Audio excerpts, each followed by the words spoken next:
Et c'est l'écrivain algérien Yasmina Khadra que nous retrouverons sur ce plateau après le magnéto. Battle de ce soir, l'Algérie est-elle au bord de l'implosion?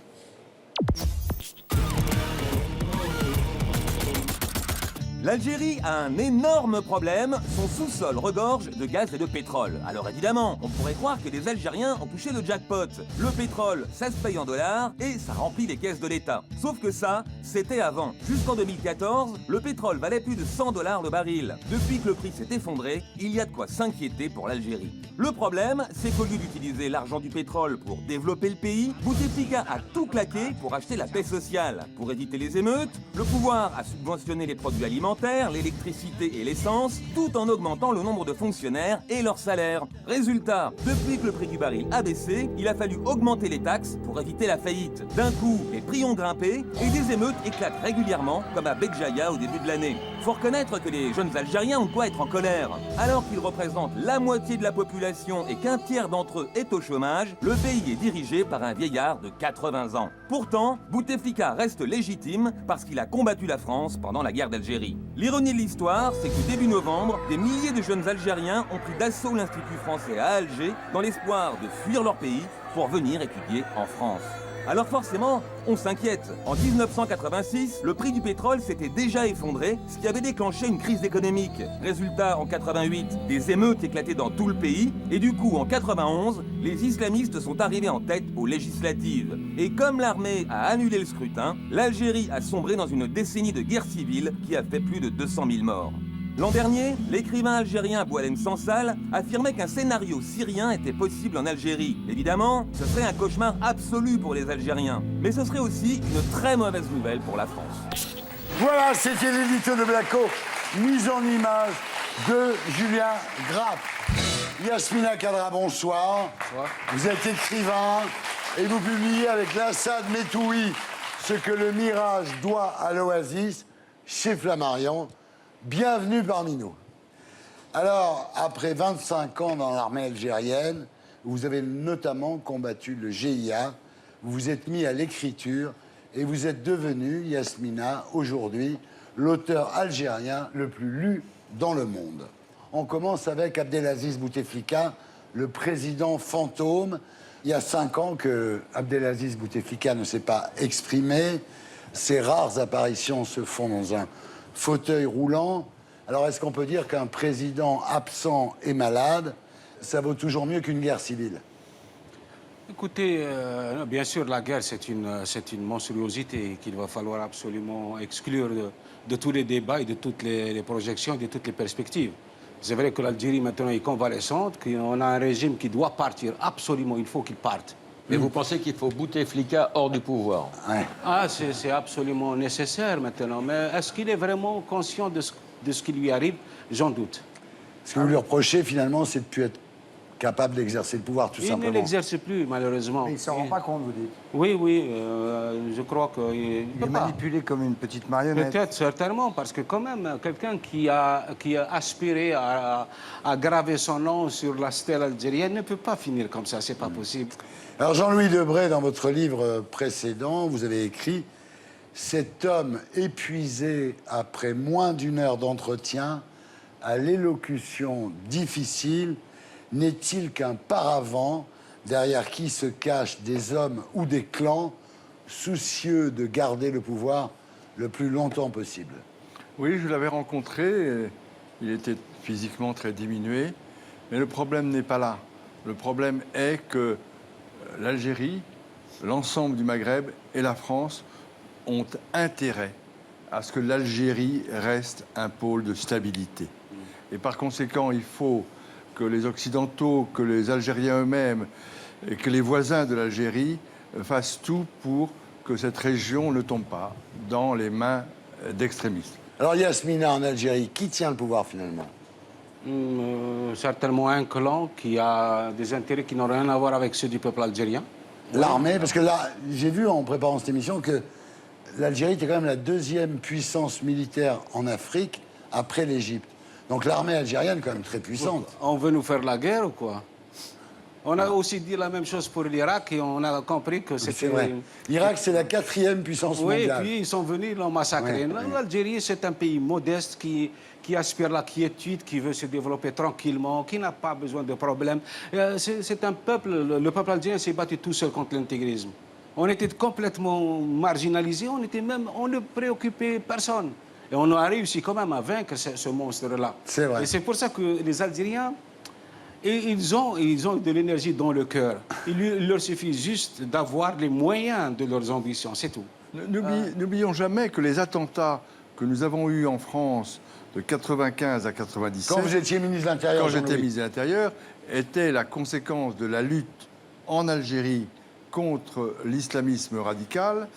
Et comme ils avaient perdu un peu d'influence en Algérie, ils ont voulu montrer aux Algériens qu'ils arrivaient à exporter leur terrorisme Ouais. islamiste. C'est ce qu'ils Donc, font aujourd'hui tout dans ça- le monde entier. Oui, mais tout ça, nous, on est très proche de l'Algérie et tout ça doit nous préoccuper beaucoup.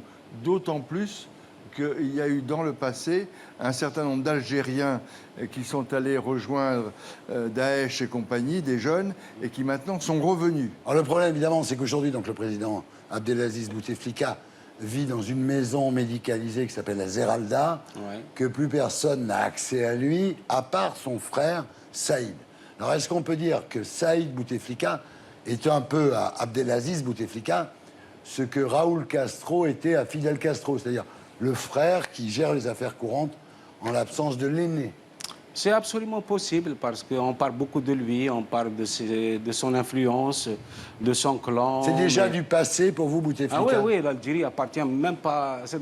J'ai toujours espéré pour l'Algérie un président de moins de 40 ans. Oui. Alors, au problème Abdelaziz Bouteflika s'ajoute le problème économique, donc la chute du baril de pétrole, des recettes divisées par 2.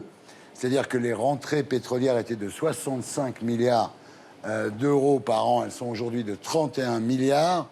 96% de l'économie algérienne repose sur le pétrole et sur le gaz. À partir du moment où il n'y a plus d'argent, où le prix du baril baisse, est-ce qu'on n'est pas en droit de craindre un scénario à la vénézuélienne avec une crise politique et sociale? C'est une menace assez plausible. D'autant plus que nous avons un pays qui est extrêmement riche, mais il Ouais. n'est pas exploité. On n'a pas que le pétrole, on n'a pas que le gaz, on a aussi le charbon, on a le fer, on a l'uranium, on a Ouais. l'or, on a tout. Et maintenant, le gaz de schiste. Ah non, ça, je l'interdis dans mon pays. Oui, d'accord, mais sauf Oui, que même s'il sauf qu'il y a faudrait du gaz de mobiliser schiste tout le peuple algérien. en Algérie. On veut exploiter ce gaz de schiste parce que l'Occident ne veut pas polluer sa terre. Et ils ont pensé qu'on pourrait peut-être profiter de la pollution d'autres pays. Et moi, je veille au grain. J'empêcherai ce peuple de le faire. Devant la situation, le régime algérien aujourd'hui fait tourner la planche à billets. Oui, c'est bizarre, on parlait de 1000 milliards de dollars d'excédent. Ouais. Et maintenant, on demande aux Algériens de serrer la ceinture. Je trouve ça bizarre. La question que le peuple algérien se pose aujourd'hui, où est passé cet argent? Ouais. Et Où un il est jour, l'argent? les gens qui sont derrière tout ça finiront par payer. Oui, parce que c'est vrai que les Algériens vivent bien. L'Algérie, c'est un des rares pays où on donne des appartements aux gens. Enfin, c'est assez castriste Ouais. au niveau du soin qu'on prend des C'est de populations. l'assistanat. Voilà, c'est de l'assistanat. Enfin, le reste de l'argent, il est en Suisse. Je n'en sais rien, on va le trouver, on va le récupérer. Vous allez le trouver. Oui. Vous le récupérerez. Oui. Ouais. Moula, vous allez en Algérie de temps en temps, non? Moi, j'y vais à peu près 5-6 fois par an. J'adore aller là-bas. Je suis originaire d'Algérie et j'aime beaucoup ce pays. Et j'ai l'impression que des fois, en fait, de la France, on en a une image qui est totalement différente Parce qu'en du France, moment où n'a on est sur jamais- place, en fait. On n'a jamais Ouais. réglé le problème de la guerre d'Algérie en France. Voilà, je pense qu'il reste des restes de cette image-là qu'on a, parce que quand on est sur place, on ressent pas du tout ça, en fait. Alors, le dernier point, c'est la jeunesse. Officiellement, le chômage des jeunes est à 26% en Algérie. 26, je crois que c'est beaucoup plus. Ouais. Et, J'ai dit peut-être, officiellement. 35-40% Ouais. de chômage chez les jeunes, oui. Peut-être même 50%, oui. C'est très inquiétant. Vous avez déclaré, Yasmina, à l'époque du GIA, pas maintenant, devant tant de sens interdits pour la jeunesse, il n'y avait qu'un échappatoire, le suicide utile des kamikazes. C'est-à-dire qu'on peut imaginer qu'un jour, devant le taux de chômage et le peu d'espoir, le peu d'avenir qu'on offre aujourd'hui aux jeunes Algériens, ils se retournent à nouveau vers l'islamisme. Je ne crois pas. Nous avons été traumatisés par ces 2 décennies noires. On dit une, mais c'est 20 ans de guerre quand même, 200 000 morts. Aujourd'hui, on a prouvé que l'islamisme, c'était vraiment une espèce de supercherie qui a tombé les masques en Algérie, puisque ces gens-là, ils se sont reconvertis en commerçants. Ils sont dans le business. Vous êtes assez optimiste, finalement. Ah oui, absolument. C'est impératif. Il faut rester optimiste. Il ne faut jamais laisser un chagrin détruire nos aspirations et nos rêves. Sinon, à quoi ça sert?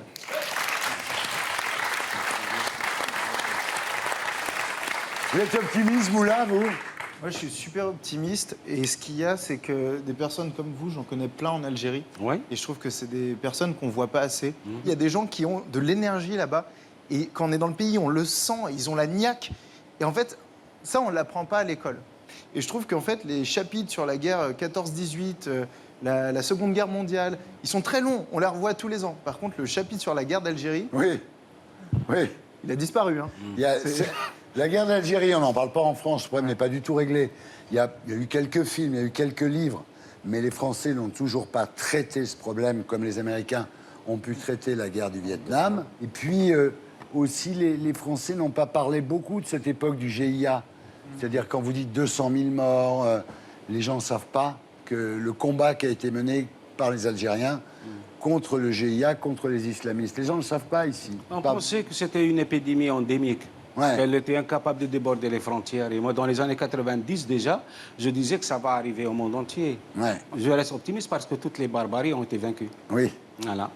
Ah, Yasmina, je rappelle le titre de votre livre, chez Flammarion, Ce que le mirage doit à l'oasis, donc illustré par Lassad Metoui. C'est une ode au désert de votre enfance, en fait. Oui, de mon enfance, et puis c'est une invitation à oublier un petit peu toute cette pollution qui est en train de vicier nos esprits et d'aller vers ce qui est beau, vers ce qui est apaisant quand même. En tous les cas, il y a aujourd'hui, que ce soit vous, Sansal, Kamel Daoud et... Faudel.